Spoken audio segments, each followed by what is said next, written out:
Sí. Dale, acelera el motor. Eso. Muy bien, prendido. Trenes de aterrizaje arriba. Muy bien. Estabilízalo, Mateo. Estabilízalo.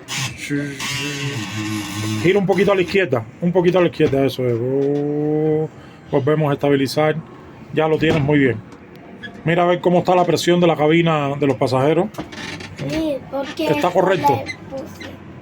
¿Eh? Porque esto rojo es una alerta. Uy, hay una alerta.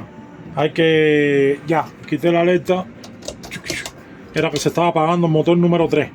Ya, le voy a meter un poco de postcombustión. Es que es una alerta de una pared. Ah, una alerta de una pared. Muy bien. Doble un poco a la derecha ahora. Eso ahí. Muy bien. Porque pensaste Estás manejando muy bien este avión, Mateo. apagué el ¿A motor. dónde vamos a aterrizar? ¿Dónde podemos aterrizar?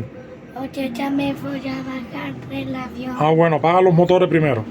Ya apagué el motor. porque- Muy bien. Ahora sí podemos bajar.